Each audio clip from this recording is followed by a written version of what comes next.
Bienvenue sur le podcast Graines d'étoiles qui donne la parole à des personnes qui sont acteurs et actrices de leur vie. Je suis Sarah et j'anime ce podcast avec beaucoup de joie pour créer un monde où tout le monde est plus conscient de sa nature. Si vous êtes sur un chemin de développement spirituel ou personnel, si vous vous sentez seul sur ce chemin ou si vous avez des questions, vous êtes au bon endroit. Le podcast vise à révéler la graine d'étoile qui sommeille en chacun d'entre nous. Je vous souhaite une très belle écoute. Aujourd'hui, j'ai le plaisir de retrouver Manu, Emmanuelle Clouet de son nom complet. Manu, c'est une personne que j'ai croisée plusieurs fois sur des retraites. Elle est aujourd'hui coach de transformation intérieure et elle a toujours un petit mot anglais dans ses phrases. Elle va vous expliquer dans la suite de son parcours pourquoi. Donc bienvenue à toi Manu. Merci Sarah de ton invitation. Et puis du coup, on va commencer à la question Who are you? Who are you, Manu? Alors, qui je suis? C'est une bonne question. Alors, je suis plein de choses, mais pour résumer, je pense que je suis une petite âme qui expérimente l'école de la vie, avec ses hauts, avec ses bas, et qui a à cœur de transmettre ses expériences et ses apprentissages à qui en a besoin. Je suis donc Emmanuelle, j'ai 43 ans, donc je suis coach de transformation intérieure. Moi, ce qui m'anime, c'est de transmettre en fait, et c'est d'aider les gens à vivre une vie plus sereine, libérée des charges émotionnelles, d'être clair en fait, et de pouvoir les connecter à leur connaissance intérieure, de savoir qui ils sont vraiment. Quand on enlève justement toutes les barrières, tous les freins, tous les conditionnements, tous les masques, tous les personnages. Et quand on fait le ménage de tout ça, en fait, c'est de réaliser qui on est, qui je suis. Moi, en fait, c'est un petit peu ma quête, parce que je suis aussi en quête de sens. Une quête qui a commencé en 2015, quand en fait, j'ai expérimenté une sortie de corps. Et en fait, à partir de ce jour-là, je suis animée par les questions du style qui je suis, d'où je viens, où je vais. Le jour où j'ai réalisé que mon corps et mon âme étaient deux choses complètement séparées et qui n'étaient pas la même chose. Et donc, depuis ce jour-là, c'est ça qui m'anime et c'est surtout de transmettre, en fait. Voilà un petit peu. J'espère que ça répond à ta question. Je pense que tu as presque un peu répondu à la suivante, qui est quelle est ta définition de la spiritualité? Alors oui, effectivement, pour moi, la définition de la spiritualité, c'est tellement vaste, et je pense qu'on a tous des expériences et des ouvertures à la spiritualité qui sont différentes. Il y a tellement de chemins qui peuvent nous conduire à ça, pour moi, c'est une ouverture spirituelle. Ma définition, ça serait justement la connaissance du jeu, donc la connaissance de soi. Parce que pour moi, plus on arrive à se connaître soi-même, plus on arrive à se connecter à notre âme. Et quand on est connecté à notre âme, on arrive à se connecter à l'amour inconditionnel. Et du coup, on est connecté à l'amour inconditionnel pour soi, mais aussi pour les autres. Et pour moi, la spiritualité, c'est de pouvoir voir en fait au-delà des masques, au-delà des personnages, des conditionnements de l'autre, pour comprendre qu'en fait, chaque acte qui est posé n'est qu'un acte souvent inconscient et qui est souvent source de ses propres souffrances. Alors qu'en fait, on est tous des âmes à l'école, on est en train d'apprendre. Et si on n'arrive pas à se connecter à ses souffrances, à ses blessures et à les libérer, en fait, on reste dans un enfermement qui, pour moi, donc n'est pas libre. Et du coup, on n'est pas connecté à notre âme. Et donc, c'est vraiment ça, la spiritualité, c'est de faire le ménage intérieur. Je pense que ça va résumer bien. J'avais presque envie de te demander combien de fois tu fais le ménage intérieur, parce que je voulais te demander combien de fois est-ce que tu as changé de vie, pour rentrer un peu dans le vif du sujet. J'ai eu beaucoup de changements de vie parce que je suis quelqu'un qui adore le changement. Alors c'est très drôle parce qu'en même temps j'adore le changement, c'est toujours quelque chose qui m'a animée. J'adore le côté ouah, quelque chose de nouveau, j'y vais, je saute et je me prends souvent des portes. Parce qu'à l'époque, je réfléchissais pas trop avant de prendre des décisions.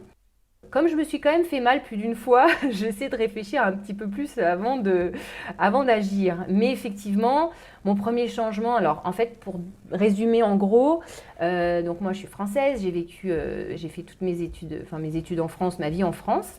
Donc je suis de Normandie, j'ai vécu dans une ferme, donc du milieu agricole. Et en 2000, donc juste après un DUT de communication, d'information, je suis partie à Londres. Et en fait, je suis restée 17 ans à Londres où j'ai fait carrière dans en fait, tout le commercial. J'étais chef de projet dans la logistique supply chain. Et donc, j'ai voyagé dans le monde entier. J'étais donc à 100 à l'heure à être dans ce poste-là ou dans ces différents postes-là, dans différents milieux, la mode, etc. Et ça m'a conduit à on va dire, un burn-out physique parce que je ne me suis pas arrêtée. Mais en 2015, en fait, mon corps, il a complètement lâché puisque j'en prenais pas soin du tout et j'étais pas du tout à l'écoute de moi-même.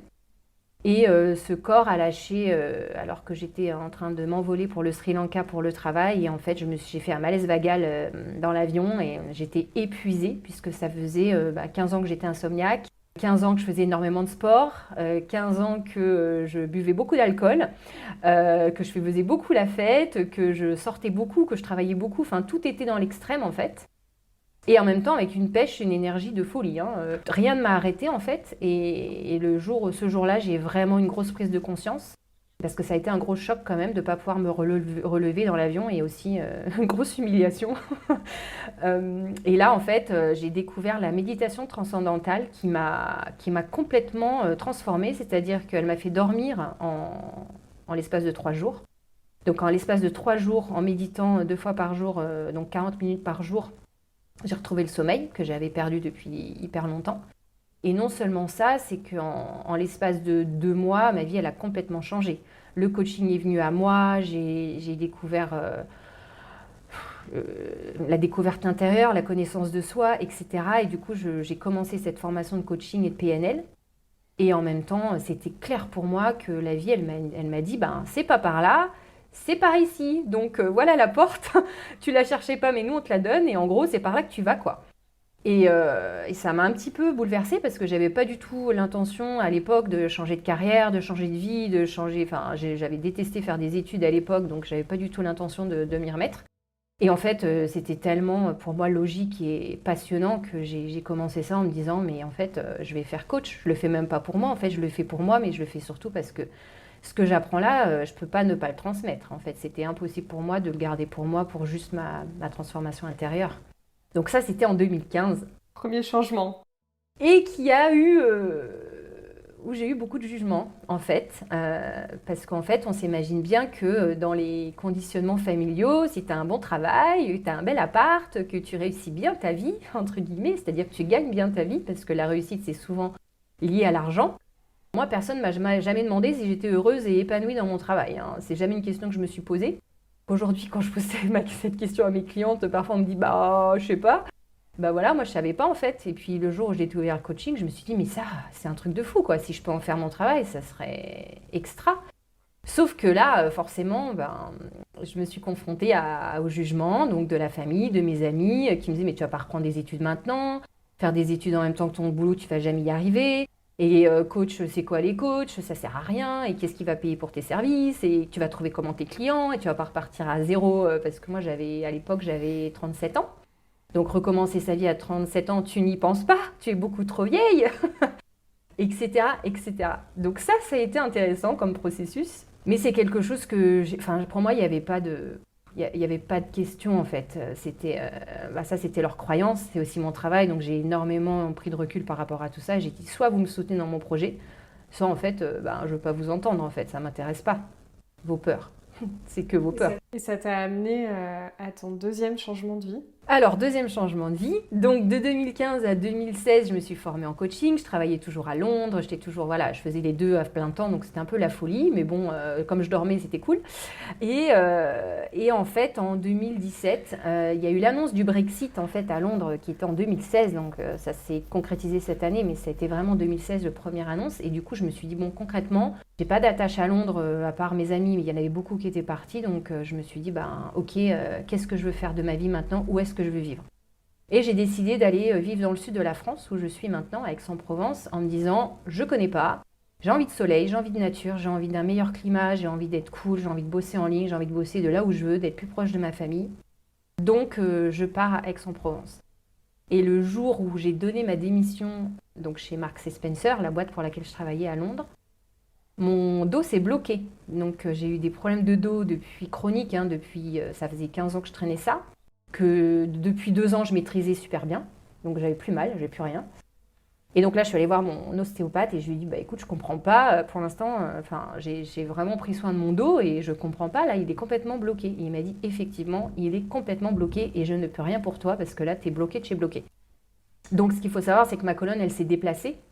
Donc j'avais le bassin qui était plus aligné avec mon dos, donc j'étais déjà tordue, donc c'était pas super agréable. Et au début, c'était pas très douloureux, juste inconfortable. Et en fait, en 3 mois, j'avais 3 mois de préavis à faire avec ma boîte. J'ai développé double hernie discale, sciatique, lombalgie, enfin c'était l'horreur. Donc je suis rentrée en Normandie pour être chez mes parents, où je devais rester à la base 2 mois pour l'été, avant de partir dans le sud. Et en fait, je suis restée 6 mois et ça s'est terminé par du fait que j'étais alitée, je pouvais plus marcher. J'ai été au lit, j'étais dans ma petite maison en Normandie avec mes parents. C'était un truc de fou. J'avais 39 ans et là, je me suis dit, bah là, ma poulette, va falloir bosser parce que concrètement, il y a un truc qui va pas, quoi. Il y a un truc qui va pas et l'univers, il t'a pas mis là pour que dalle. Donc, va falloir se mettre au travail. Et donc, j'ai découvert cette personne juste avant de partir de Londres qui s'appelle Duke Sayer, qui donnait des soins énergétiques en ligne et il disait, lui, son discours, c'était, ton âme, elle vit une expérience et si tu as des problèmes de dos, des problèmes émotionnels, des schémas récurrents, il y a des choses que tu n'as pas transformées, que tu n'as pas libérées. Et ton âme, elle continue de reproduire, de reproduire, de reproduire. Donc ça m'a trop parlé. Et donc à partir de septembre, il m'a demandé de rejoindre sa formation pour que moi je puisse transmettre ce soin énergétique en France. Et j'étais pas du tout dedans puisque je voulais pas apprendre encore quelque chose alors que j'arrivais pas à marcher. J'étais vraiment en souffrance physique très forte. C'est-à-dire que j'étais quand même sous morphine et sous Valium tous les jours. Et en fait, je me suis dit, mais ce mec-là, il n'est pas là pour rien. Je suis sûre que c'est ça la bonne voie. Il faut que j'apprenne, il faut que je me mette dans cette formation et que je le fasse pour moi, en fait. Et donc, j'ai fait des soins énergétiques. J'ai donné des soins énergétiques dans cette formation. J'en ai reçu toutes les semaines. Ça m'a complètement transformée puisque mon dos s'est libéré. J'ai bien sûr été aidée physiquement, mais j'ai pas eu besoin de me faire opérer. J'ai pas eu besoin d'avoir d'infiltration. Enfin, c'était des choses que vraiment j'attendais, en fait, parce que moi, j'étais au bout de ma vie, donc j'attendais un rendez-vous. Et en attendant, j'étais en train de faire ce soin. Et en fait, ces soins énergétiques m'ont fait comprendre tellement de choses par rapport à moi, à mes croyances, au transgénérationnel, tout ce qu'on m'a transmis de mes parents, de mes grands-parents. Et là, je me suis dit, mais en fait, c'est la connaissance de soi qui va nous libérer tous, en fait. Que ce soit physique, que ce soit émotionnel, que ce soit des schémas répétitifs, que ce soit des douleurs. En fait, la source est toujours la même. C'est les sources d'enfance, c'est l'enfant intérieur qui a besoin d'être guéri, qui a besoin d'être entendu. Et du coup, au bout d'un an de formation, donc je me suis sortie de ça en 6 mois. Donc en 2018, je suis arrivée enfin à Aix-en-Provence, beaucoup mieux. Et depuis, je transmets ce soin énergétique dans mes accompagnements de coaching qui, pour moi, en fait, est devenu la base de mon travail, plutôt qu'une option. Voilà, en gros. En t'entendant parler, j'ai l'impression que la foi, enfin la spiritualité, c'est un peu ce qui fait le lien en fait entre tous tes changements, comme si tu avais une confiance absolue en ce qui arrivait après. Je me trompe, tu peux nous en dire plus un peu sur ça ou pas? Ouais, alors, c'est vrai que depuis que j'ai eu cette ouverture spirituelle, j'ai compris qu'il y avait quelque chose de beaucoup plus grand que ce qu'on voit et ce qu'on perçoit dans nos vies, en fait. Et cette connexion au cœur, pour moi, elle est hyper importante parce que la foi, c'est ça qui me drive tous les jours. Et encore aujourd'hui, je fais face à mes peurs tous les jours. Je suis en train de faire face à des peurs aujourd'hui que j'avais pas eues depuis des années. Et en fait, c'est de me dire, je ressens au plus profond de moi que c'est la voie. Peu importe toutes les voix que je peux entendre autour de moi qui me disent le contraire, je sais et je sens que c'est la bonne voie. Même si c'est des décisions qui sont vraiment pas faciles à prendre et à dire, ok, je t'écoute, mais alors par contre, je sais pas où on va et on y va. Et c'est comme si tu te jetais dans le vide avec un parachute, mais que tu savais pas s'il allait s'ouvrir en fait, parce que tu sais pas ce qu'il y a. Et c'est comme ça aujourd'hui que je vis le changement. Je me connecte, je sais que j'ai une réponse et j'y vais en fait. Et toutes mes peurs qui arrivent, je les accueille, je les regarde bien en face et je leur dis c'est pas grave, on y va quoi. Et c'est ça pour moi le changement, c'est de pouvoir faire face à ces peurs parce que sinon on reste dans nos conditionnements et en fait on fait rien. Or, on est dans un monde qui change tout le temps, on est dans un environnement qui change tout le temps. Enfin, aujourd'hui, on est très bien placé pour le voir, voilà, en gros. Et donc, si nous, on n'est pas capable de s'adapter et faire face à nos peurs, en fait, c'est horrible parce qu'on vit une vie qui est horrible, en fait, qui est une vie de souffrance, intérieure ou physique. Au final, c'est ça. Justement, tout à l'heure, tu évoquais un peu, du coup, tu commençais à aborder un peu la peur du jugement. Je pense qu'il y en a une autre qui est très liée au changement de vie, en tout cas que les gens peuvent vivre en ce moment, c'est la peur de manquer, notamment financièrement. Tu as dû affronter ça, toi? Comment tu as fait? Je suis encore dedans, hein. J'ai encore cette peur qui remonte de temps en temps. En ce moment, elle est assez présente, ce qui est assez intéressant. Mais elle est très liée au travail pour moi. Donc, comme j'avais des croyances qui m'ont été transmises, il faut travailler dur pour y arriver, et la vie c'est ça, il faut gagner de l'argent, il faut sécuriser, il faut investir, etc., etc. J'ai dû me libérer de tout ça. Donc oui, j'ai eu des grosses peurs parce qu'en fait, le dos, quand mon dos s'est bloqué, ce que je n'avais pas compris, ce que j'ai conscientisé pendant mes soins énergétiques, c'était qu'en fait, les lombaires, donc tout le bas de la colonne vertébrale, sont liés à la peur de manquer. Donc sont liés directement aux besoins primordiaux. Donc des besoins primaires, en fait, les besoins primaires, donc manger, donc se nourrir, se loger, en fait. Et ça, c'est les lombaires. C'est un truc de fou. Et quand j'ai compris ça, je me suis dit, mais c'est dingue, parce que je suis partie de Londres, j'avais plus de travail, j'ai démissionné en pleine conscience, hein, j'ai été trop contente de faire ce changement de vie, je ne l'ai pas fait sous la contrainte, hein, loin de là. Et bam, je me prends ce truc-là, et là, je réalise que c'est la peur du manque. Et je me disais, mais c'est quand même bizarre, parce que oui, je suis rentrée en France, j'avais pas... Alors, en France, il y a beaucoup d'aides, hein, il y a du chômage, il y a ce genre de choses qui, quand même, nous permettent de vivre. Moi, je suis arrivée avec zéro aide, mais j'avais de l'argent de côté. Donc, je me disais, bah, je suis pas à la rue, quand même. Et en fait, le truc de fou, c'est que je me suis dit, en étant... donc ça, c'est ce qu'on appelle la dichotomie de l'ego. En étant chez mes parents, nourri, logé, blanchi, donc je ne dépensais rien, je n'avais aucune dépense, en fait... Je ne prenais aucun risque et mon ego me protégeait de ma peur de me lancer, donc de me lancer dans mon activité et du coup la peur de l'échec et la peur de manquer.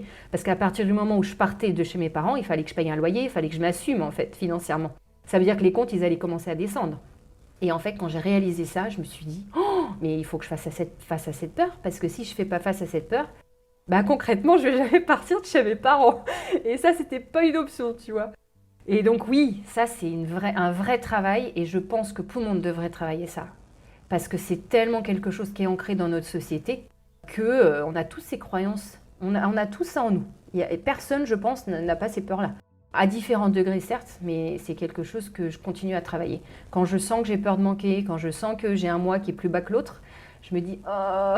Et là je me dis « non, non, non, non ». Je me relie à l'abondance, je me relie à la foi, je me dis que ça va le faire en fait. Et ça le fait toujours en fait. Mais je ressens encore ça en moi, clairement.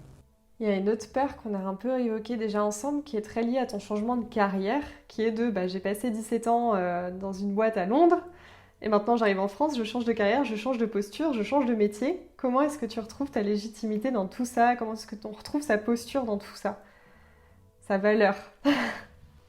Je pense que la posture, en fait, c'est pas qu'on la retrouve, c'est qu'on doit se la créer dans ce nouveau personnage qu'on s'est créé. Donc par exemple, avant, j'avais mon petit personnage de chef de projet qui assurait à fond.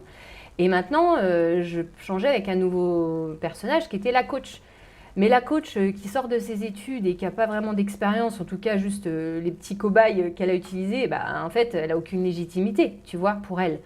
Donc, ça, je trouve que c'est une question de temps, parce que plus on est dans l'expérience justement du coaching, pour moi, plus j'ai accompagné des gens et plus je testais mes différentes techniques et plus je coachais. Des fois, je coachais des gens, j'ai coaché des gens gratuitement pendant un an. Hein. Donc, pendant un an, j'ai coaché. Je prenais tous mes cours. J'étais à fond parce que j'adorais ça. Je trouvais ça trop marrant. Et en fait, j'avais pas besoin de reconnaissance parce qu'on ne me payait pas. Donc, moi, ça me rassurait en fait. Et ça m'a vraiment aidée à me sentir légitime. Et après, j'ai commencé à mettre des prix et après, j'ai commencé à être à l'aise avec mes prix et après, en continuant à me former et à prendre confiance, en fait, c'est en prenant confiance en moi et en ayant des retours positifs que je me suis dit, ok, ce que je fais, ça sert, ça fait du bien, ça libère, ça aide. Donc maintenant, je suis légitime. Et je me sens légitime parce que je sais que ce que je fais, c'est bien, parce qu'il y a un retour qui est positif. Donc je me suis nourrie de ça, en fait, je me suis nourrie des témoignages clients pour booster ma légitimité.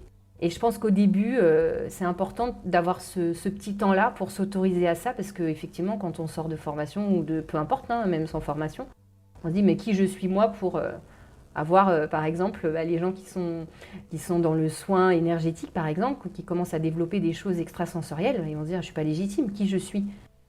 Tu es juste quelqu'un qui a des capacités extrasensorielles, teste-le, tu vois, et regarde les retours clients que tu reçois, ou les retours des gens que tu aides. Et c'est ces retours-là qui vont aider ton ego à te sentir légitime, en fait. Et c'est vraiment une posture intérieure. Est-ce que tu as des challenges aujourd'hui? Alors liés au changement ou autre, hein? Mon challenge depuis 1 an, c'est l'équilibre entre l'action et l'inaction. Moi, j'ai toujours été dans l'action, j'ai aucun problème à travailler, je suis un petit peu une bête de travail, hein, j'ai une grosse capacité de travail. Par contre, je sais qu'aujourd'hui, c'est plus le bon chemin pour moi. Et l'immobilité, le retour au cœur, le retour à l'intérieur, à être dans la nature, à ne rien faire, je sais que c'est ce qu'il faut que je fasse, que je fais de plus en plus. Mais c'est un gros challenge parce que le petit mental, la petite travailleuse revient à fond et dit hey, dis donc, tu devrais pas faire tes vidéos, ta newsletter, tes clients, les machins. Et en fait, la to-do list, elle s'arrête jamais. Enfin, c'est un truc qui s'arrête jamais. Et c'est justement de dire, ouais, mon challenge, c'est ça, c'est de me poser et d'être immobile et de lâcher et de dire, dans ce repos-là, je vais trouver des questions et des choses qui vont me donner des réponses ou juste les choses vont arriver d'elles-mêmes en laissant de l'espace, en fait. L'espace à la vie pour me donner les bonnes infos aux synchronicités. Ça, c'est mon vrai challenge. En cours. En cours d'amélioration. Est-ce qu'il y a d'autres changements à venir, du coup? D'autres changements, écoute, je t'avouerai qu'en ce moment, il y a plein de changements qui se font. Voilà, dans ma vie privée, là, si tu me demandes aujourd'hui, c'est pas forcément une bonne question à poser aujourd'hui, mais là, aujourd'hui, je pourrais lâcher mon appart, tout lâcher en fait, et partir 6 mois, je sais pas où. Je sais pas où je voudrais aller parce que clairement, j'ai pas encore trouvé un pays qui pourrait me recevoir. Mais ouais, aujourd'hui, je sens ce truc de j'ai besoin de changement, mais je ne sais pas ce que c'est. Donc peut-être qu'il y a des changements à venir, mais pour l'instant, dans la vie pro, hein, déjà, il y a pas mal de changements qui se font. Je commence à faire ma première retraite en septembre, donc ça, c'est un vrai changement et c'est quelque chose que j'adore, qui m'anime vraiment et je sais que ça m'apporte tellement de joie et de kiff que je me dis c'est une bonne chose à faire. Pour le reste, là, vraiment, je laisse venir parce que je sais que je suis dans un tourbillon et il faut que, justement, je suis dedans, il faut que je laisse reposer pour pas prendre de décisions drastiques qui vont potentiellement me bloquer d'une façon ou d'une autre. Du coup, question de la fin, je te laisse le choix entre une astuce ou quelqu'un que tu souhaiterais recommander sur ce podcast. Donc soit une astuce que toi t'appliques dans ton quotidien, soit quelqu'un que tu souhaiterais voir interviewer dans le podcast. Tu as le choix. J'ai le choix, je peux pas prendre les deux. Tu peux prendre les deux. Je me donne l'opportunité, la liberté de prendre les deux. C'est la fille. Moi, je sors des conditionnements. Hein. Alors, oui, qui j'aimerais voir dans le podcast, Marie Desmully, qui a été ma coach l'année dernière, parce que les coachs, c'est quand même important de se faire coacher, se faire accompagner. Et en fait, Marie, elle accompagne les entrepreneuses de cœur à justement être abondantes dans leurs projets et travailler la relation à l'argent. Et Marie, elle est hypnothérapeute et coach et elle est super. Et donc, franchement, si tu pouvais l'interviewer, j'ai jamais vu d'interview d'elle. Donc, ça serait vraiment super. Elle s'appelle de Marie les Josettes. Voilà, ça c'est sa page. Et ma petite astuce, alors moi, il y a un livre qui m'aide beaucoup parce que c'est un livre de pratique. En fait, c'est pas juste un livre à lire et tu le poses et t'as rien transformé. C'est un livre de transformation qui s'appelle La magie de Rhonda Byrne. Et en fait, c'est un livre de 28 jours de challenge de gratitude. Et donc, c'est un chapitre par jour et tous les jours, il te faut à peu près 20 minutes pour pratiquer la gratitude. Et la gratitude, c'est par rapport à l'argent, même quand tu as l'impression d'être dans le manque, par rapport aux personnes aussi qui t'ont fait du mal. Gratitude sur tous les aspects de ta vie. Et en fait, à chaque fois que je fais ce challenge, et donc c'est 28 jours, moi je le fais on and off, hein, je ne suis pas trop assidue parce que j'arrête de me mettre trop de barrières et trop de limites, mais c'est un livre que j'offre à tous mes clients en fait, parce que c'est un livre de transformation intérieure qui est extraordinaire. Et quand on change de prisme et qu'on se relie tous les jours à la gratitude, même quand on est dans le dur et qu'on a l'impression que tout va mal, et notre mindset, en fait, notre état d'esprit change en une fraction de seconde. Et pour moi, ça, c'est un livre que je recommanderais à tout le monde. Donc, La magie de Rhonda Byrne, je t'enverrai le lien. Merci pour cette recommandation, ces 2 recommandations. Est-ce que tu as un dernier mot à rajouter, Manu ? Dernier mot, non, mais merci pour ce podcast, Sarah. J'ai adoré écouter tous ces interviews. J'ai hâte d'écouter les prochains. Et j'ai été très, très honorée de faire partie de ces petites graines d'étoiles, de ces petites âmes qui essayent de jouer le jeu de la vie comme on peut. Et c'est super de pouvoir partager les expériences qui sont vraiment riches. Et je trouve que des expériences des autres, en fait, d'entendre les autres dans leur parcours, ça nourrit énormément et rien que ça transforme, en fait. Donc, merci à toi pour cette belle invitation et ce superbe podcast. Merci Manu d'avoir partagé ton parcours riche et inspirant. Merci d'avoir joué le jeu des graines d'étoiles. Et à très bientôt et un grand merci à toi encore. Merci Sarah, à bientôt. Merci pour votre écoute, j'espère que cet épisode vous a plu. Si c'est le cas, n'hésitez pas à le partager autour de vous et à le faire connaître. On se retrouve dans tous les cas très bientôt pour un prochain épisode de Graines d'étoiles. Si vous voulez être tenu au courant de l'actualité du podcast, vous pouvez me suivre sur Instagram ou bien vous abonner à votre plateforme d'écoute. À très bientôt.